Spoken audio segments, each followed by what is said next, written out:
সময়ের গুরুত্ব নিয়ে আমরা খুতবা শুনবো ইনশাআল্লাহ। ওমা তৌফিকি ইল্লা বিল্লাহ আলাইহি তাওয়াক্কালতু ওয়া ইলাইহি উনীব। আমরা সবাই দেখেছি 2024 সালের 31st নাইটের আয়োজন বাংলাদেশে হয়েছে নাকি হয় নাই? হয়েছে। অনেক আতশবাজি, অনেক ফটকা ফুটানো বা অনেক ঢোল পিটানো, এগুলো বিশেষ করে গ্রাম্য এলাকায় কম হলেও ঢাকার বুকে রাজধানীতে খুব জাঁকজমকভাবেই হয়েছে। সেদিন দেখলাম এক সমন্বয়ক বলছেন যে আমরা রাহাত ফতেহ আলী খানকে পাকিস্তান থেকে নিয়ে এসেছি, এই জন্যই আমরা দেশ স্বাধীন করেছি। বলেন নাউজুবিল্লাহ। প্রিয় ভাইয়েরা আমার, এগুলো উদ্দেশ্য, যার যে উদ্দেশ্য সেই উদ্দেশ্যের ওপরেই, নিয়তের ওপরেই কিন্তু হাসন নাসর হবে। সবাই যদি বলে যে আমি শহীদ, এটাই কি রাইট? নাকি আল্লাহ যাকে শহীদ খেতাব দেবেন সেই শহীদ? যারা দেশের জন্য জীবন দিয়েছেন, অন্তরে যদি থাকে যে মানুষ আমাকে শহীদ বলবে, এক পয়সার মূল্য আল্লাহর কাছে নেই। আর যদি একমাত্র খালিস দিলে দেশের জন্য আমি জীবন দিলাম, আমার ভূমির জন্য আমি জীবন দিলাম, আমার মর্যাদার জন্য এবং আমার সুখ্যাতির জন্য আমি জীবন দেই নাই, তাহলে তাকে আল্লাহ রাব্বুল আলামিন পূর্ণ বিনিময় দিবেন। কিন্তু আমরা যে 2024 সাল পার করলাম, 2024 সালের 31st নাইট না করে যদি আমরা পুরো বছরের একটা হিসাব করতাম যে এই বছরে কতগুলো পাপ করেছি আর কতগুলো সওয়াব কামিয়েছি, এই সওয়াব বা এই পাপের একটা লিস্ট, এটাই ছিল আমাদের মুমিনদের এবং মুসলিমদের একটা আসল এবং 100% কাম্য। কি বলেন, ঠিক কিনা? এই বছরে কত গুনাহের মধ্যে লিপ্ত ছিলাম, সামনের বছরে যেন এই গুনাহগুলো আমার দ্বারা না হয়, এইরকম কোনো পদক্ষেপ না নিয়ে আজকে মুসলিম সমাজের যুবকেরাই এই 31st নাইট পালন করলো। যাই হোক, আমরা শুরুতেই আমি আমার পক্ষ থেকে আপনাদের সকলকেই 2025 সালে যেন আমরা ভালো কাজ করতে পারি, আমরা যেন আল্লাহর কাজ করতে পারি, দিনের পথে থাকতে পারি, এই জন্যই আমি আপনাদেরকে শুভেচ্ছা জানাই। এবং 25 সালটা যেন আমাদের ভালো যায়, আল্লাহ যেন কবুল করেন, বলে আমিন। কারণ যায় দিন ভালো আসে দিন খারাপ, একটা মুরব্বীদের উক্তি হলো, যেদিন গেল এই দিনটা ভালো যায়, কিন্তু এর চেয়েও সামনের দিনগুলো যে খারাপ যাবে না এর কোনো গ্যারান্টি নাই। অতএব আমরা আল্লাহর কাছে দোয়া করি, আল্লাহ যেন 25 বর্ষটা আমাদের জন্য শোভনীয় করেন এবং আমরা যেন ভালো কাজ করতে পারি, কোনো বিপদের সম্মুখীন যেন আমরা না হই। সকলে বলে আমিন। শুরুতেই আমি আপনাদেরকে একটি আয়াত দিয়েই সময়ের মূল্যের গুরুত্বের দিকে নিয়ে যাব, যে আয়াতটি সূরা মুলকের মধ্যে আল্লাহ রাব্বুল আলামিন উপস্থাপনা নিয়ে এসেছেন। আল্লাহ রাব্বুল আলামিন বলেছেন, আল্লাযী খালাকাল মাউতা ওয়াল হায়াতা লিয়াবলুয়াকুম আইয়ুকুম আহসানু আমালা। আল্লাহ রাব্বুল আলামিন বললেন, তিনি আল্লাহ যিনি খালাকাল মাউতা ওয়াল হায়াতা, যিনি মাউত এবং হায়াতকে সৃষ্টি করেছেন। তাহলে আয়াত থেকে বোঝা যায় হায়াত ও আল্লাহর সৃষ্টি, মৌত ও আল্লাহর সৃষ্টি। মানুষ যেমন আল্লাহর সৃষ্টি, হায়াত মৌত ও আল্লাহর কি সৃষ্টি। আল্লাহ হায়াতকে জীবন দিয়েছেন, সৃষ্টি করেছেন, মৌতকেও সৃষ্টি করেছেন। তাহলে দুইটার সৃষ্টিকর্তা কে? আল্লাহ। আমরা সকলেই জানি যেদিন জান্নাতীরা জান্নাতে যাবে, জাহান্নামীরা জাহান্নামে যাবে, ফায়াজিউল মাউত, আল্লাহ রাব্বুল আলামিন মৌতকে নিয়ে আসবেন জান্নাত এবং জাহান্নামীদের মাঝখানে, নিয়ে এসে দাঁড় করাবেন। দাঁড় করায়া বলবেন, ওয়া আহলাল জান্নাহ ওয়া আহলান নার, হে জাহান্নামবাসী, হে জান্নাতবাসী, তোমরা এদিকে তাকাও। এই কথা বলার পরে আল্লাহ রাব্বুল আলামিন মৌতকে জবেহ করে দেবেন। জবেহ করে দিয়ে বলবেন, আজ থেকে তোমাদের কোনো মৌত নাই, আজ থেকে তোমাদের কোনো মৌত নাই, জান্নাতি এবং জাহান্নামীদের আর কোনো মৌত হবে না। বলেন সুবহানাল্লাহ। তাহলে বোঝা যায় মৌত এটি আল্লাহ রাব্বুল আলামিনের একটা সৃষ্টি। এই জন্য আল্লাহ রাব্বুল আলামিন বললেন, আল্লাযী খালাকাল মাউতা ওয়াল হায়াতা লিয়াবলুয়াকুম আইয়ুকুম আহসানু আমালা। আমি আল্লাহ মৌত এবং হায়াতকে সৃষ্টি করেছি কেন? যাতে করে তোমরা উত্তম এবং ভালো আমল করতে পারো। মানুষের যদি মরণের ভয়টা না থাকতো, মানুষের যদি আল্লাহর ভয় না থাকতো, পরকালের ভয় না থাকতো, তাহলে মানুষ কি অন্যায় কাজ ছাড়তো নাকি আরো বেশি করে করত? বেশি করে করত। আল্লাহ রাব্বুল আলামিন এই মাউত এবং হায়াত, জীবন এবং মরণকে দিয়েই তিনি আমাদেরকে সময়ের মূল্য বুঝিয়েছেন যে তুমি যতদিন দুনিয়াতে থাকো না কেন তোমাকে একদিন মরতে হবে। যে সময়গুলো তুমি পেয়েছো এই সময় থেকে, এই হায়াতের জীবন থেকেই এই সময় তোমার মাইনাস হচ্ছে, মাইনাস হতে হতে কমতে কমতে একদিন তোমাকে মৃত্যুর দুয়ারে পৌঁছতে হবে। তার মানে এই হায়াতের যেই সময়টুকু, জীবনে যে সময়টুকু আপনি পেলেন, আমি পেলাম, এটুকে অযথা, এই সময়টুকুকে অযথা নষ্ট করা চলবে না। এই জন্য আল্লাহ বলেছেন আমি মৃত্যু সৃষ্টি করেছি এবং এই মরণের মাধ্যমেই তোমাদেরকে আমি পরকালের দিকে নিয়ে যাব। পরকালে যাওয়ার একটি রাস্তা, সেটি হলো মৃত্যু। মৃত্যু ছাড়া আমরা কি জীবিত মানুষকে কবর দেই? একটি মানুষ রোড অ্যাক্সিডেন্ট করলেও সাথে সাথে নিয়ে এসে আমরা কবর দেই না। কারণ যতক্ষণ পর্যন্ত হায়াত আছে ততক্ষণ পর্যন্ত লোকটাকে আমরা উপরেই রাখি। যদি আইসিইউতে রাখতে হয়, লাইফ সাপোর্টে রাখতে হয়, তাও রাখি, কারণ হায়াত আছে।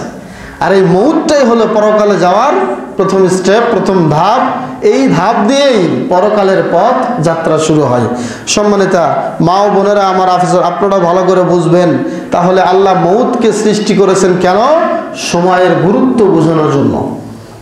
যে হায়াত দিয়েছি আমি, এই সময়টুকুকে তোমরা গুরুত্ব দাও, মূল্যায়ন করো। অযথা যদি সময় নষ্ট করো, অন্যথায় যদি তোমরা এমনিতেই সময় নষ্ট করে দাও, অন্যথায় তোমাদেরকে এই সময়ের পাই টু পাই হিসাব আমার সামনে পেশ করতে হবে। এই জন্য সর্ব অবস্থায় মৌতকে সামনে রেখে আমাদের চলতে হবে। অন্য আয়াতে আল্লাহ রাব্বুল আলামিন সূরা আল ফাতরের 5 নম্বর আয়াতে বলেছেন, শোনো, ফালা ইয়াগুররান্নাকুম আল হায়াতুদ দুনিয়া। আল্লাহ পাক বলেছেন, হে আদম সন্তান, হে আমার গোলামেরা, তোমাদেরকে যেন পার্থিব জীবনটাই তোমাদেরকে যেন ধোকায় না ফেলে। ওয়ালা ইয়াগুররান্নাকুম বিল্লাহিল গরুর, এবং এই ধোঁকা যেন আল্লাহ সম্পর্কে কোনো ধোকায় তোমাদেরকে না ধরে বসে।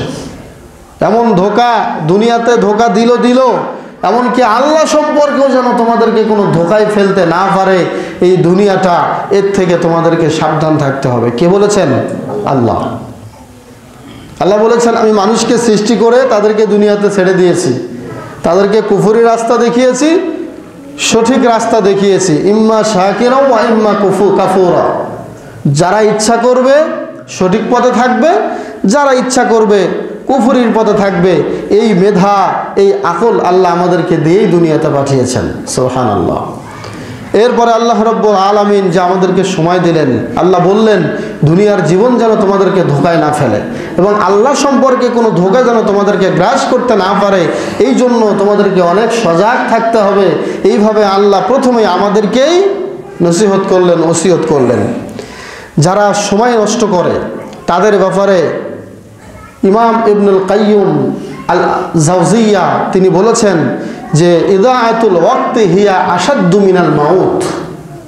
যারা অযথা সময় নষ্ট করে, মনে রাখতে হবে এই সময় নষ্ট করাটা মৃত্যুর চেয়েও বেশি ভয়ঙ্কর। বলেন সুবহানাল্লাহ। মৃত্যুর চেয়েও বেশি ভয়ঙ্কর। কেন এটা? লিআন্না ইদাআতাল ওয়াক্তি তাকতাউকা আনিল্লাহি ওয়া দারিল আখিরাহ। নিশ্চয়ই সময় নষ্ট করলে তুমি আল্লাহ থেকে দূরে চলে যাবে এবং কিয়ামতের জগৎ থেকে, আখিরাত থেকে তুমি অনেক দূরে চলে যাবে। আল্লাহকে এবং আখিরাতকে তুমি ভুলে যাবে। সুবহানাল্লাহ। আর ওয়াল মাউতু ইয়াকতাউকা আনিদ দুনিয়া ওয়া আহলিক। আর মৃত্যুটা তোমাকে কোত্থেকে দূরে সরাবে? দুনিয়া থেকে এবং তোমার আহাল পরিবার থেকে মৃত্যু তোমাকে দূরে সরে আনবে। তাহলে চিন্তা করে দেখুন, মৃত্যুর চেয়েও সময় নষ্ট করা বেশি ভয়ঙ্কর। সময় নষ্ট করলে আল্লাহর থেকে এবং আখিরাত থেকে কি হয়ে যায়? দূরে সরে যায়। আর মৃত্যু হলে মানুষ আহাল পরিবার রেখে, দুনিয়া রেখে আল্লাহর সাথে চলে যায়। তাহলে বিষয়টা কেমন হলো? মৃত্যুই বেশি কঠিন নাকি সময় নষ্ট করা বেশি ভয়ঙ্কর? সময় নষ্ট বেশি ভয়ঙ্কর। এরপরে মুআজ একজন সাহাবী ছিলেন আল্লাহর নবীর, তিনি বলেছেন যে ইন্নী আহতাসিবু আলাল্লাহি নাওমাতি কামা আহতাসিবু আলাল্লাহি কওমাতি। হে আমার সঙ্গী সাথী শোনো, আমি যখন তাহাজ্জুদের সালাত আদায় করার জন্য রাত্রে ঘুমিয়ে যাই, এশার সালাতের পরে যখন আমি রাত্রে ঘুমিয়ে যাই, একটা কারণেই ঘুমাই, আমার সময় যেন নষ্ট না হয়। আমি অতি দ্রুত ঘুমিয়ে গিয়ে আমি আল্লাহর কাছে আশা করি আমি যেন রাত্রেবেলা তাহাজ্জুদের সালাত আদায় করি। এই জন্য যতক্ষণ আমি ঘুমিয়ে থাকলাম এই সময়টুকু আল্লাহ আমাকে তাহাজ্জুদের সওয়াব দেবেন। সুবহানাল্লাহ। দেখছেন, সময়ের মূল্য যদি কারো ইচ্ছা থাকে যে আমি সময়ের মূল্য দেব, কেন ঘুমাচ্ছেন উনি? ওনার ইচ্ছা হলো আমি রাত 3টায় উঠে তাহাজ্জুদের সালাত আদায় করব, সময় নষ্ট না করে আমি দ্রুত ঘুমিয়ে গেলাম। মুআজ বিন জাবালের মন্তব্য হলো, আমি আল্লাহর কাছে এই আশা করি সময়ের মূল্য দেওয়ার জন্য, আমি যে সময়ের মূল্য দিয়ে দ্রুত ঘুমিয়ে পড়লাম, আমি যেমন কিয়ামুল লাইলের সওয়াব আশা করি, এই রকম ঘুমিয়ে ঘুমিয়ে আমি কিয়ামুল লাইলের সওয়াব পেয়ে যাব। সুবহানাল্লাহ, ডাবল সওয়াব। একে হলো কিয়ামুল লাইলের জন্য ঘুম পাড়তেছেন, এটাও কিয়ামুল লাইলের সওয়াব, এবং যখন তিনি রাত্রেবেলা তাহাজ্জুদের সালাতে দাঁড়িয়ে যাবেন সেখানে আবার ডবল সওয়াব। সুবহানাল্লাহ। তাহলে আমি যেটা বোঝাতে চাচ্ছি সেটি হলো সময়ের মূল্য সাহাবীরা কিভাবে দিত।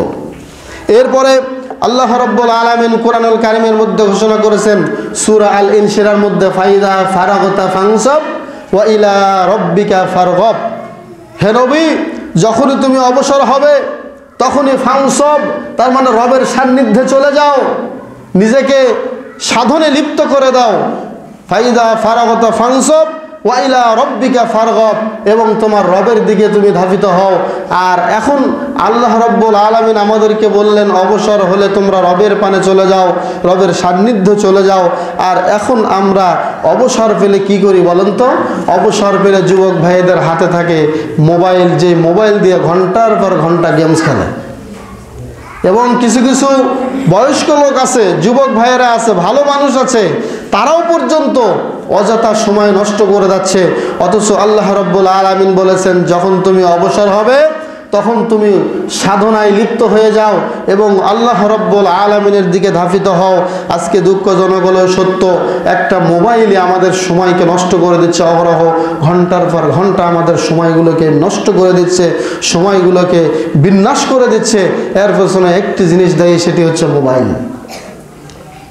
এরপরে শুধু তাই নয়, অনেকে হারাম রিলেশনের মধ্যে যুক্ত আছে। শুধু তাই নয়, আমরা মোবাইলের মধ্যে অনেক সময় কি দেখে সময় কাটাই, একটু অবসর আছি একটা নাটক দেখি, সময়ের মূল্য নাই, একটা মুভি দেখি অথবা একটা সিনেমা দেখি। এরকম করতে করতে সিনেমা, মুভি, নাটক দেখে অনেক যুবকেরা, অনেক বড় মোবাইল যারা ইউজ করেন তারা এইভাবে সময় অতিবাহিত করেন, যেটা একেবারেই নিতান্তই সময়ের অপচয় ছাড়া আর কিছুই নাই। বলেন নাউজুবিল্লাহ। এরপরে এখন যে একটা শীতকাল চলছে, এই শীতকালে দেখেন ব্যাডমিন্টন, যে একটা র্যাকেট খেলা, এই যে ব্যাডমিন্টন একটা খেলা, ঘন্টার পর ঘন্টা দেখবেন রাত্রেবেলা 12টায় এসে মাকে ডাকে যে মা এখন ভাত দাও, রাত 12টায় এসে খাবার চায়। কারণ এই খেলার প্রতি এত লোভ যুবকদের। রাত্রেবেলা একেতে হলো বিদ্যুৎ খরচ করতেছে, এটা দেশের সম্পদ নষ্ট হয় না? দেশের সম্পদ নষ্ট হচ্ছে, পাশাপাশি রাত্রেবেলা ঘুম নষ্ট করে রাত 12টা 1টা পর্যন্ত খেলতেছে। তার মানে হলো এই সমস্ত যুবকেরা সময়ের গুরুত্ব বোঝে না, সময়ের মূল্য তাদের নাই। শুধু তাই নয়, ব্যাডমিন্টন খেলে খেলে এখন যে একটা বিপিএল খেলা শুরু হয়েছে, জানেন না আপনারা? বিপিএল খেলা, বাংলাদেশ প্রিমিয়ার লিগ। এই যে বিপিএল খেলা শুরু হয়েছে, বিপিএল খেলা দেখবেন একটা খেলা চলছে আর একটা খেলা অপেক্ষামান। এই যুবকটা শুরু করছে বিকেল 3টা থেকে না অপেক্ষা করা রাত 11:30, 12টা পর্যন্ত। আল্লাহ জানে এই যে ক্রিকেট খেলা যে কে তৈরি করলো, এর কোনো রাত দিন কিচ্ছু নেই। কিয়ামত পর্যন্ত হলেও মনে হয় এই খেলা শেষ হবে না, কোনো রাত দিন নাই। যুবকেরা এই খেলার পেছনে ছুটছে, অথচ ঘন্টার পর ঘন্টা চিন্তা করতেছে না যে এই সময়গুলো যে আমি ব্যয় করতেছি এটা একটা যৌবনকাল। এই যৌবনকালের সময়ের অনেক দাম আছে, একটু পরে আমি বলবো যৌবনকালের বিষয় সম্পর্কে। এরপরে ফিফা ওয়ার্ল্ড কাপ যখন শুরু হয়, শীতকালে এই বিশেষ সময় হয়ে থাকে বিশ্বকাপ ফুটবল খেলা। এই খেলার তো কোনো রাত দিন নাই। মোট কথা আজকে খেলা হবে 2 দিন আগে থেকেই এলইডি টিভির যে পর্দা এটা প্রস্তুত হতে থাকে, সেখানে আগে থেকে বক্স নিয়ে এসে নাচানাচি, কত অহেতুক কাজ আমাদের যুব সমাজ করে যাচ্ছে। শুধু তাই নয়, সেখান থেকে প্রতিদিন কত যুবক ছেলেরা তাদের চরিত্র হারাচ্ছে এবং ঘন্টার পর ঘন্টা গেম খেলে। আপনারা বলুন, প্রতিদিন প্রতি সেকেন্ডে আমাদের যে হায়াত আল্লাহ দিয়ে দুনিয়াতে পাঠিয়েছেন, এই যে আমার 70 বছর হায়াত, আপনারা বলুন তো, যেদিন আমার জন্ম হলো 70 বছর হায়াত থেকে একদিন কমলো নাকি বাড়লো?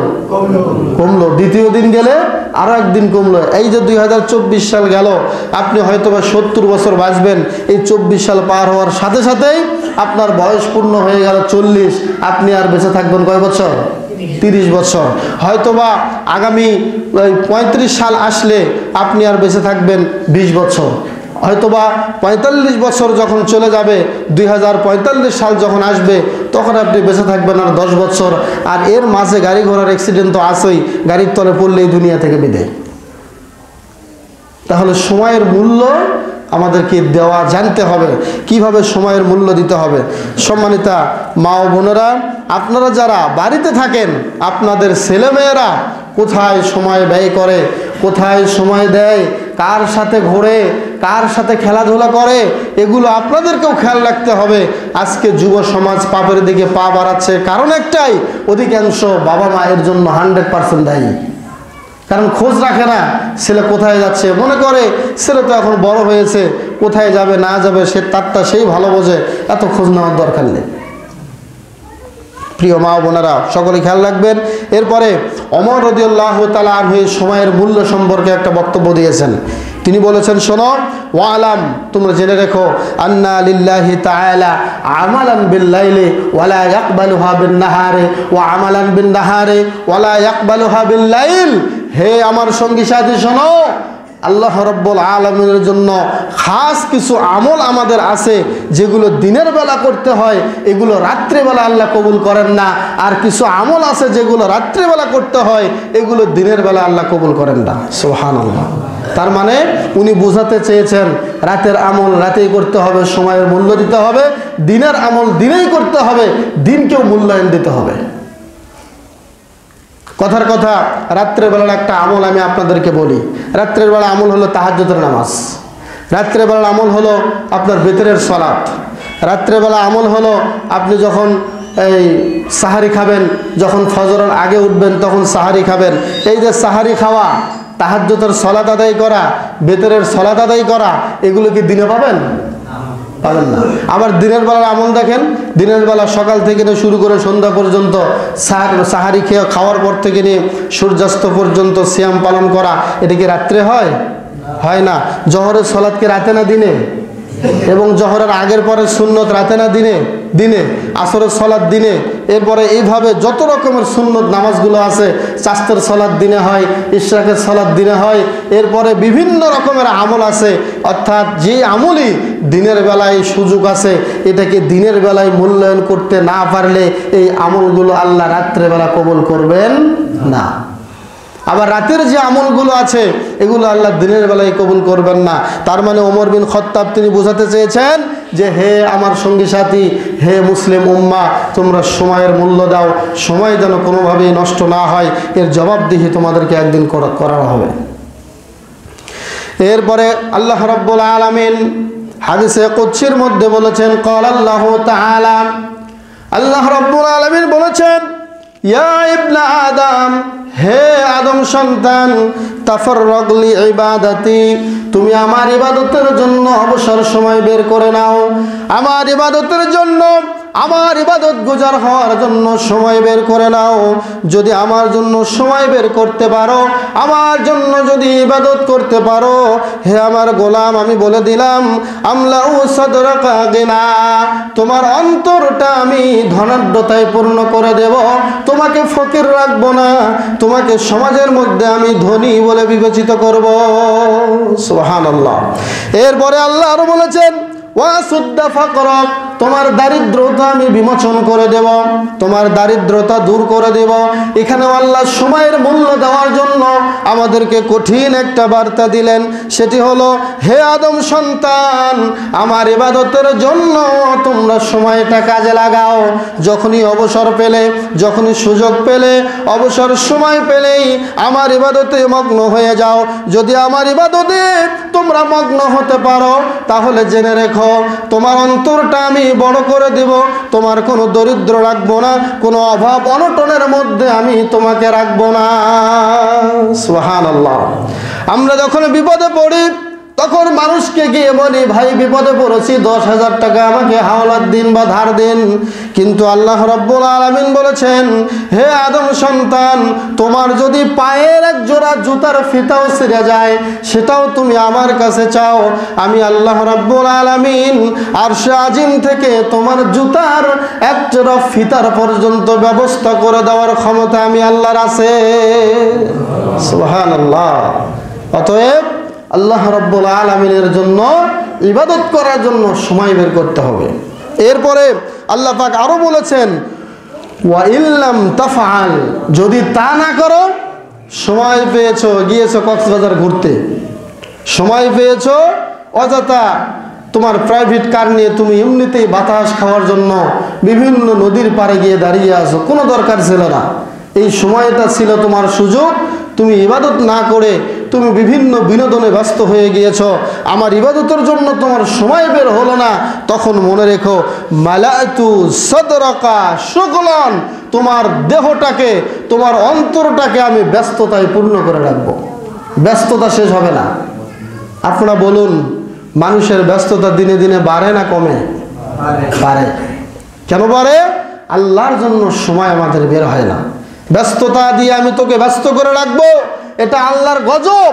আল্লাহ তাকে দিবে, আল্লাহ দেখবেন যে তার জন্য অবসর সময় পেয়েও যখন অবসর সময়ে ইবাদত করলো না, আল্লাহ বলছেন আমি আর তোকে অবসর রাখবো না, আমি তোকে ব্যস্ততার মধ্যেই রাখবো। এই ক্ষমতা আল্লাহর আছে নাকি নাই? আল্লাহ আদমকে সৃষ্টি করার পর থেকে এই পর্যন্ত আছেন কি বুড়া হয়ে গেছেন? না, আল্লাহ ওই আল্লাহ আছেন, ওই আল্লাহ আছেন। ওই আল্লাহ পারলে এটা করতে পারেন। যারা আল্লাহর জন্য সময় বের করবে না, আল্লাহ বলছেন আমি তাদেরকে ব্যস্ততার মাঝেই ফেলিয়ে রাখবো, ব্যস্ততার মাঝে ডুবে রাখবো, ওর ব্যস্ততা আজীবন শেষ হবে না। বলেন নাউজুবিল্লাহ। এটা কিন্তু হাদিসে কুদসি। হাদিসে কুদসি মানে কি? যেটা সরাসরি কোরআনের আয়াতের মতো, কোনো সন্দেহ নাই। এরপরে আল্লাহ বলছেন, শোনো, শুধু তাই নয়, যদি আমার ইবাদতের সময় বের না করো, 1 নম্বর শাস্তি, তোকে আমি ব্যস্ততায় ফেলে দেব, আর সুযোগ পাবি না ইবাদত করার। 2 নম্বর শাস্তি হলো ওয়ালাম আসুদ্দা ফাকরাক, সারা জীবন তোর অভাব ফুরাবে না। বলেন নাউজুবিল্লাহ। সারা জীবন অভাবের মধ্যে রাখবো, অভাব থাকবেই। এই যে আমরা অনেক সময় বলি যে এত কষ্ট করি, অভাব ফুরায় না, বলি না? খোঁজ নিয়ে দেখবেন জীবনে নামাজই পড়ে না। একটু কিছু হলেই কিস্তির দিকে হাত বাড়াই, একটু কিছু হলে সুদের দিকে হাত বাড়াই, ধৈর্য ধরে 2 দিন 3 দিন না খেয়ে দেখবেন রাগ করে, স্বামী স্ত্রী রাগ করে 1 সপ্তাহ খায় না। কিন্তু যখন সকালে খাইলো, দুপুরবেলা যদি খাবার না থাকে, আর কিস্তি আর সুদ, এইদিকে হাত বাড়ায়। বলেন নাউজুবিল্লাহ। আল্লাহ বলছেন আমার উপরে যদি ভরসা থাকতো তোমাদের, তাহলে আমি পাখিকে যেমন রিজিক দেই, সকালবেলা খালি পেটে বের হয়, বিকেলবেলা ভরা পেটে বাড়িতে আসে, আমি ওই পাখির মতো তোমাদেরকে রিজিক দিতাম। আজকে আমরা অনেকে আছি ভরসা করি কিসের উপরে? চাকরির উপরে ভরসা করি, ব্যবসার উপরে। আমাদের আকীদার মধ্যে ভেজাল ঢুকে গিয়েছে। সর্ব অবস্থায় রিজিকের মালিক কে?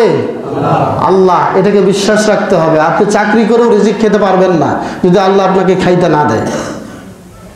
সর্ব অবস্থায় আল্লাহর উপরে ভরসা করতে হবে। সম্মানিত উপস্থিতি মা ও বোনেরা, প্রিয় উপস্থিতি, আমার সম্মানিত মুসল্লিয়ানে কেরাম, ওমর বিন খাত্তাবের কথার পরে আল্লাহ রাব্বুল আলামিনের যে উক্তিটি হাদিসে কুদসি থেকে আমি তুলে ধরলাম, তার মানেই হলো সময়কে কাজে লাগাতে হবে। সময় পেলেই সময়টা কাজে লাগাতে হবে। সময়কে অযথা কোনো নষ্টামিতে, কোনো শয়তানিতে বা কোনো আপনার ইসলামিক, যেটা ইসলাম সমর্থন করে না, এমন কোনো বিনোদনে সময় নষ্ট করা চলবে না। এরপরে হাসান আল বসরি তিনি একটা মন্তব্য করেছেন সময়ের ব্যাপারে। তিনি বলেছেন, ইন্না মিন আলামাতি ইরাদিল্লাহি আনিল আবদি আইয়াদা শুগলাহু মা লা ইয়ানি। যদি কখনো কোনো বান্দা থেকে আল্লাহ মুখকে ফিরিয়ে নেন, যদি আল্লাহ মনে করেন যে আমি ওর দিকে তাকাবো না, ওকে আমার ভালো লাগে না, ওকে দিয়ে আমি জাহান্নাম শুরু করব, যদি আল্লাহ এটা মনে করেন, তার থেকে মুখকে ফিরিয়ে নেন, তার একটা দুনিয়ার শাস্তির একটা আলামত হলো মনে করতে হবে, দেখতে হবে আইয়াদা শুগলাহু মা লা ইয়ানিহি, ওয়াহিতুক ওয়াজাথা একটা কাজের মধ্যে আল্লাহ তাকে ব্যস্ত রাখবেন। বলেন নাউজুবিল্লাহ। মানে যে কাজের কোনো মানে নাই, যে কাজের কোনো অর্থ নাই, ওয়াজাথা বেহুদা, আল্লাহ তাকে একটা কাজে ব্যস্ত রাখবেন যেই কাজে তার কোনো ফায়দা আসবে না। তখন মনে করতে হবে, যখন একটা ছেলে গান বাজনার মধ্যে যায়, যখন একটা ছেলে অশ্লীল কোনো কর্মকাণ্ডে যায়, যখন একটা ছেলে হারাম রিলেশনে যায়, তখন মনে রাখবেন অবশ্যই স্বয়ং আল্লাহ এই লোকটার থেকে মুখকে ফিরিয়ে নিয়েছেন। বলেন নাউজুবিল্লাহ। তার মানে এ এখন যে অবস্থায়, সেই অবস্থায় মারা গেলে কোনো হিসাব নাই, বিনা হিসাবে আল্লাহ তাকে জাহান্নাম দিবেন। আল্লাহ তার থেকে মুখকে ফিরিয়ে নিয়েছেন, এটা হলো তার শাস্তি। যদি কেউ দুনিয়াকে সময়টাকে কাজে না লাগিয়ে সময়টাকে যদি অযথা নষ্ট করে। এরপরে তিনি আরও বলেছেন, লাকাদ আদরাকতু আকওয়ামান, আমি এমন কিছু কওম পেয়েছিলাম, অর্থাৎ সালফে সালেহিন পেয়েছিলাম, তারা কানা আহাদুহুম, তাদের এমন কিছু লোক ছিল, কেউ কেউ এমন ছিল, আসাহা আলা ওয়াক্তিহি, তারা তাদের ওয়াক্তটাকে, তাদের সময়টা ব্যয় করার প্রতি তারা অনেক কৃপণ ছিল। তার মানে কৃপণের কথাটা কেন এখানে নিয়ে আসলেন উনি? যেমন কেউ অর্থ দিলে বা দান করতে চাইলে যারা করে না, এরা কি দানবীর নাকি বখিল? বখিল, কৃপণ। কিসের উপরে কৃপণ? সম্পদের ব্যাপারে কৃপণ। আর সাহাবীরা ছিল এরকম, তাদের সময়ের ব্যাপারে তারা কৃপণ ছিল। তারা সময়টাকে অযথা নষ্ট করতো না, সময়টাকে অযথা ব্যয় করতো না। অযথা সময় ব্যয় করাটাকে তারা অনেক কৃপণতার সাথে এই সময়টাকে খরচ করতো। সুবহানাল্লাহ। তার মানে অযথা কোনো কাজে তারা সময় দিত না। এই জন্য তিনি বলেছেন, তারা তাদের সময়ের উপরে এমন কৃপণতা অবলম্বন করত, যেমনভাবে আহরাসা মিনকুম আলা দারাহিমিকুম ওয়া দানানিরিকুম, তোমাদের দিনার এবং দিরহাম অর্থ সম্পদ খরচ করার ব্যাপারে তোমরা যেমন কৃপণতা করো, তারা তাদের সময়টা নষ্ট করার ব্যাপারে এরকম কৃপণতা অবলম্বন করতে। বলেন সুবহানাল্লাহ। দেখেছেন সালফে সালেহিন যারা ছিল, বিশ্বনবী নবী মুহাম্মদ রাসূলুল্লাহ সাল্লাল্লাহু আলাইহি ওয়াসাল্লামের চরিত্রবান, তারা সময়কে এরকম মূল্যায়ন করত। আব্দুল্লাহ ইবনে মাসউদ তিনি বলেছেন, মা নাদিমতু আলা নাদামি, আমি লজ্জিত হই না এমন কোনো লজ্জার কারণে, যেই লজ্জাটা এমন একটা দিন পার হবে, সেই দিনের মধ্যে আমার আমল নামায় ভালো আমল যোগ হবে না, সে আমল নামাটা আমার ফাঁকা থাকবে, এর সে লজ্জার দিন আর আমার হয় না। বলেন নাউজুবিল্লাহ। তিনি কি বললেন? এমন একটা দিন পার হলো, যে দিনের মধ্যে সময়টাকে গুরুত্ব দিয়ে আমি আমার আমল নামায় ভালো একটা নেকি বা ভালো একটা সওয়াবের কাজ আমল নামায় উঠাতে পারলাম না, সবচেয়ে নিকৃষ্ট এবং লজ্জার দিন হলো আমার ওই দিনটা। সুবহানাল্লাহ। তার মানে সময়কে তারা কত মূল্য দিত, কত মূল্যায়ন করত, অযথা সময় তারা নষ্ট করতো না। এরপরে আমি আপনাদেরকে এখন যেই কথাটা বোঝাতে যাচ্ছি সেটি হলো, মনে রাখবেন সময়টাই হলো জীবন।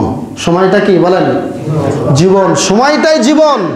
2024 সাল শেষ হলো, 25 সাল আসলো, 25 সালে আসার আগে 25 সালকে বরণ করলাম 31st নাইট করে, এর নামেই কিন্তু সময়ের মূল্য নয়। একটি রাত্রি যাপন করলাম, 31st নাইট পালন করলাম, সময়ের মূল্য হয়ে গেল, তাই কি বিষয়টা? এরকম নয়। আমি বলতে চাচ্ছি সময়টাই জীবন, সময়টাকে কোনোভাবেই অপমূল্যায়ন করা যাবে না। কোরআনের বিভিন্ন জায়গায় আল্লাহ এই সময়ের কসম করেছেন। কোরআন খুললেই বিভিন্ন জায়গায় পেয়ে যাবেন, যেমন সূরা দোহা। কি সূরা দোহা? ওয়াদ-দুহা ওয়াল-লাইলি ইযা সাজা মা ওয়াদ্দাআকা রাব্বুকা ওয়া মা ক্বালা।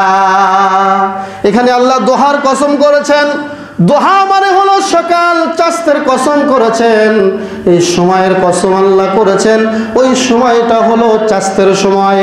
এরপরে আল্লাহ রাব্বুল আলামিন সূরা আসরের মধ্যে আসরের এবং যুগের কসম করেছেন, ওয়াল আসরি ইন্নাল ইনসানা লাফি খুসর।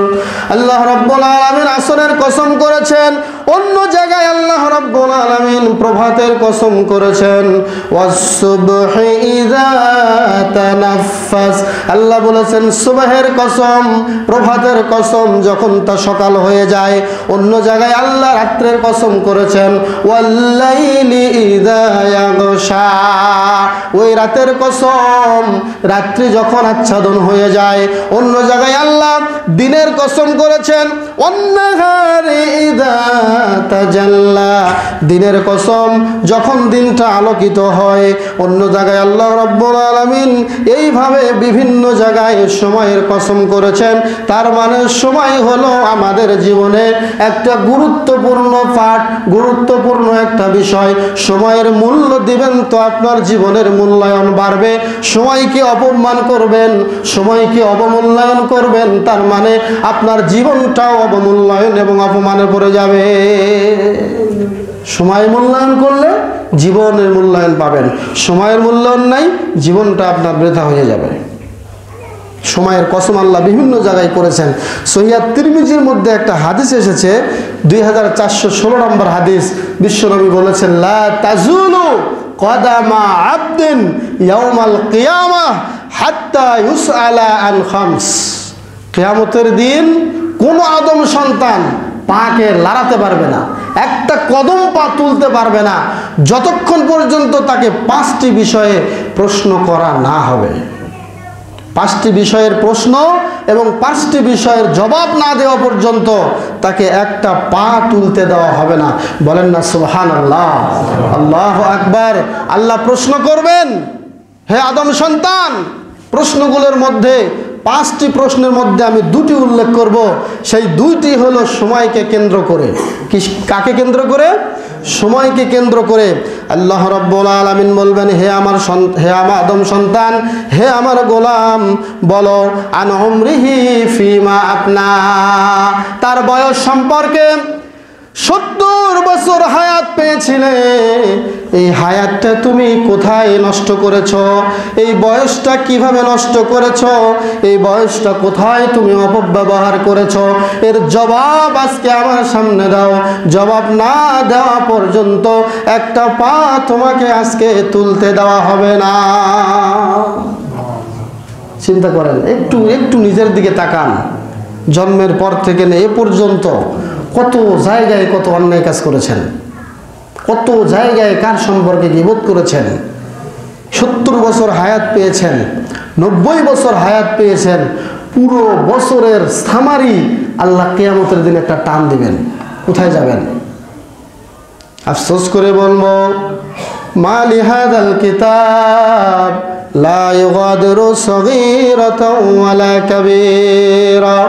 এটা এমন একটি কিতাব, এমন কোনো ছোট গুনাহ নাই সারা হয় নাই, এমন কোনো বড় গুনাহ নাই সারা হয় নাই। কত গুনাহ করেছি, এ তো একটা আশ্চর্যের কিতাব। আমার কি হবে উপায়, আমার কি হবে উপায়? শিশুকাল কোলে কোলে কেটে গেল ভাই, যৌবনকালে ভোগ বিলাসে উড়িয়ে দিলাম হাই। নিদানকাল কখন এলো, জীবনটা মোর এলো মেলো। নিদানকাল কখন এলো, জীবনটা মোর এলো মেলো। হিসাব করি না, আমার কি হবে উপায়? এইভাবে যদি আপনি হিসাব করেন, আপনার জীবনের নিজের থেকেই নিজেকে ধরা খেয়ে যাবেন, ধরা পড়ে যাবেন যে আমার জীবনটা আমি কিভাবে শেষ করেছি।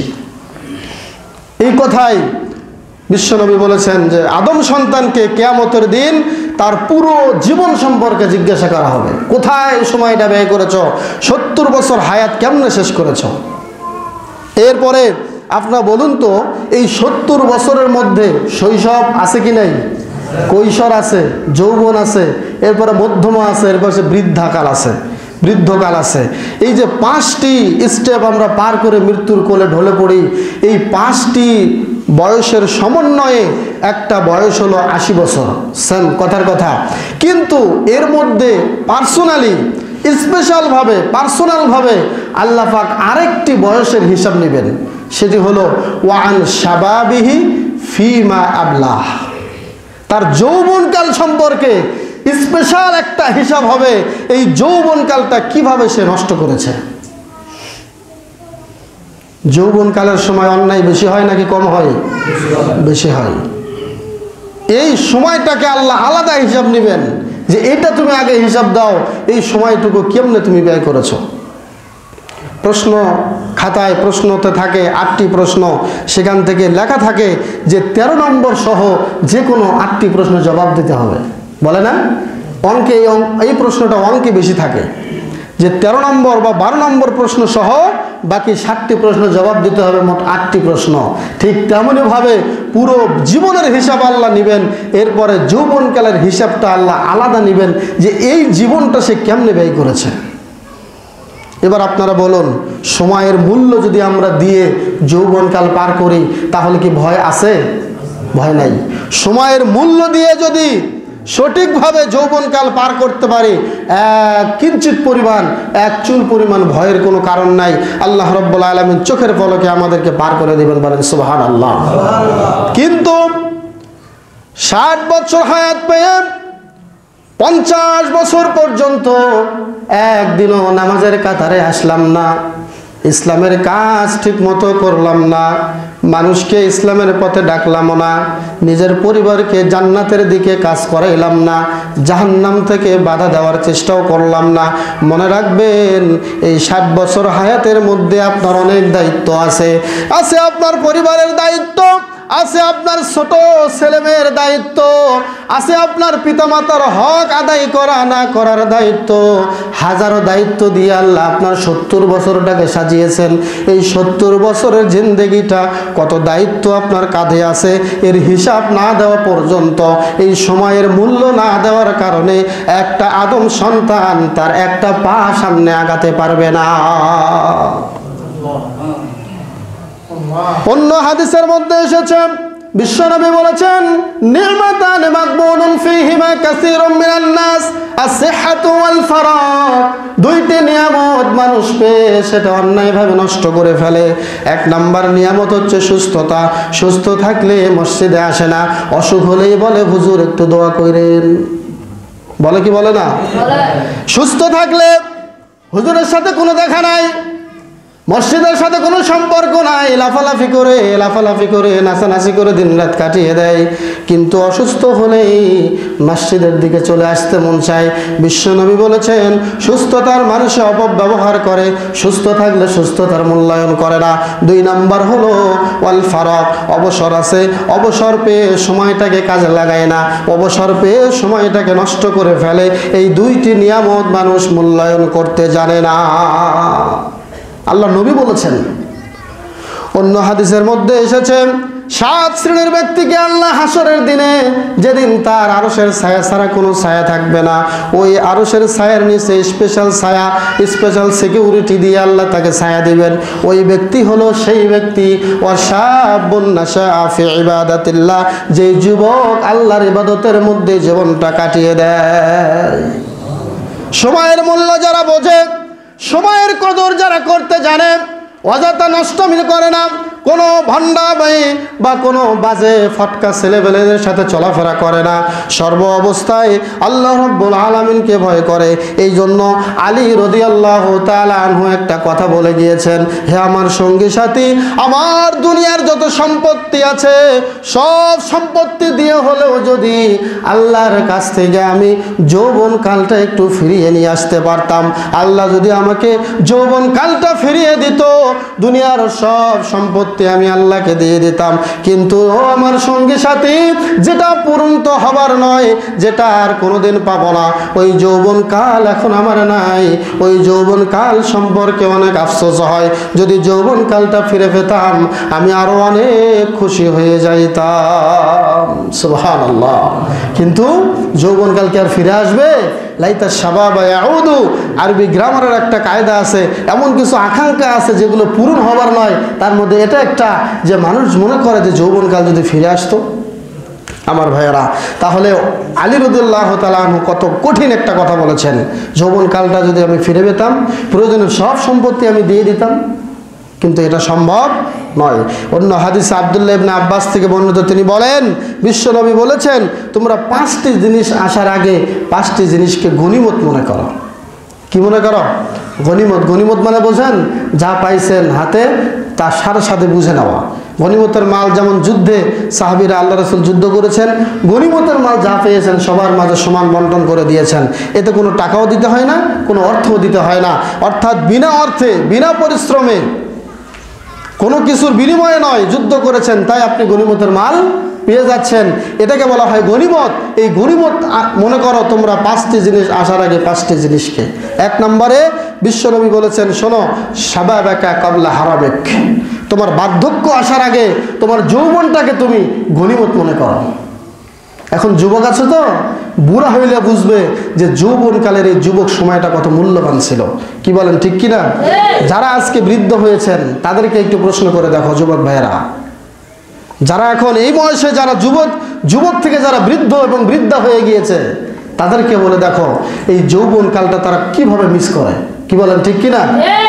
শুধু তাই নয়, দ্বিতীয় স্টেপে বিশ্বনবী বলেছেন, অসিহ্হাতাকা ক্বাবলা সাকামিক, তোমার সুস্থতাকে, তোমার সুস্থতা যেটা আছে, এই অসুস্থ আসার পূর্বেই, অসুস্থ হওয়ার আগে এই সুস্থ আছে, এটাকে তুমি গনিমত মনে করো। 3 নম্বরে বিশ্বনবী বলেছেন, গিনাকা ক্বাবলা ফাকরিক, তোমার দরিদ্রতা আসার আগে তোমার ধনাঢ্যতা, এখন সচ্ছল আছো, এটাকে তুমি গনিমত মনে করো। 4 নম্বরে বিশ্বনবী বললেন, ফারাগাকা ক্বাবলা শুগলিক, তোমার ব্যস্ততা আসার আগে তুমি এখন অবসর আছো, এটাকে মূল্যায়ন করো। 5 নম্বরে বিশ্বনবী বললেন, হায়াতাকা ক্বাবলা মামাতিক, তোমার মৃত্যু আসার আগে তুমি এখন জীবিত আছো, এটাকে গনিমত মনে করো। আমরা উর্দুতে একটা কবিতা পড়ছিলাম, আজকে কাল বর্ণা ডাল, আজকের কাজ কালকের জন্য ফেলে রেখো না। তার মানে এখন তুমি যে অবস্থায় আছো এটাকে কাজে লাগানোর চেষ্টা করো। যেই বয়সে তুমি আছো এই বয়সটাকে মূল্যায়ন করো, অন্য কোনো দিকে না চেয়ে, কোনো অবসর পেয়েছো কাজে লাগাও, সুস্থ আছো কাজে লাগাও, এবং সচ্ছল আছো কাজে লাগাও, এরপরে জীবিত আছো সেই জীবিত হায়াতটাকে তুমি কাজে লাগাও। খবরদার গনিমত মনে করো, এটাকে তুমি অন্যায়ভাবে নষ্ট করার চেষ্টা করিও না। এখানেও কিন্তু সময়ের বিষয়ে চলে এসেছে। দেখেন, যখন মানুষ মারা যায় তখন আল্লাহর কাছে একটি জিনিস করতে চায়, সেটি কি জানেন? সূরা আল মুনাফিকুন খুললে আপনারা পেয়ে যাবেন। সেদিন মানুষ আল্লাহকে বলে যে, আল্লাহ একটু সুযোগ দেন, আমি একটু দান করতে চাই। লাউলা আখখারতানি ইলা আজালিন করিব ফাআসাদদাক ওয়া আকুম মিনাস সালিহিন, আমি ভালো মানুষ হয়ে যাব, আমি আর খারাপ কিছু করব না। তখন আল্লাহ রাব্বুল আলামিন বললেন, কি বলেছেন পরের আয়াতে? ইযা জা আজালুহুম লা ইস্তাখিরুনা, অন্য আয়াতে বলেছেন ওয়ালা ইস্তাকদিমুন, যখন মানুষের হায়াত ফুরিয়ে আসে, ওয়ালা ইউআখিরুল্লাহু নাফসান ইযা জা আজালুহা, যখনই মানুষের আজল চলে আসে, হায়াত শেষ হয়ে যায়, মৌত যখন চলে আসে, আর তাদেরকে কোনো অবকাশ দেওয়া হয় না। তার মানে সময় থাকতে সময়ের মূল্যায়ন করতে হবে। অন্য আয়াতে আল্লাহ রাব্বুল আলামিন বলেছেন, হাত্তা ইযা জা আহাদুহুমুল মাউত, যখন তাদের কাছে মৃত্যু আসে তখন তারা বলে, ক্বালা রাব্বিরজিউন, ক্বালা রাব্বিরজিউন, রাব্বিরজিউন, রব্বি, হে আমার রব, আমাকে আবার আপনি ফেরত দিন, আমরা আবার ফেরত যেতে চাই, লাআল্লি আমালু সালিহা, আমি ভালো আমল করব। তখন আল্লাহ রাব্বুল আলামিন বলবেন, কাল্লা, কখনোই নয়, ইন্নাহা কালিমাতুন হুয়া কাইলুহা, আমি জানি আমার গোলাম, আমার বান্দারা এই কথা তারা এমনিতেই বলে, দুনিয়াতে গিয়ে এগুলো করবে না। আমি ওয়ারাইহিম বারজাখ, এই জীবনের পরে, তাদের এই জীবনের পরে একটা বারজাখি জীবন আছে, সেটা হলো কবরের জগৎ, ইলা ইয়াউমি ইবআসুন, এই কবরের জগতে তারা কিয়ামত পর্যন্ত থাকবে, আমি তাদেরকে আর সুযোগ দেব না। ওই যে ফেরাউন বলেছিল, আমানতু বিরাব্বি মূসা ওয়া হারুন ওয়া আনা মিনাল মুফসিরিন, আল্লাহ আমাকে চুবাও কেন, আমি তোমাকে ঈমান এনেছি, তোমার প্রতি বিশ্বাস করেছি। তখন আল্লাহ বলেছিলেন, আল্লাহ এখন আর হবে না, সুযোগ নাই, সময় দিয়েছিলাম, সময় কাজে লাগাও নাই, সময় যখন ফুরিয়ে গিয়েছে, নমরুদকে আল্লাহ মেরেছেন একটা মাছি দিয়ে, একটা মশা দিয়ে।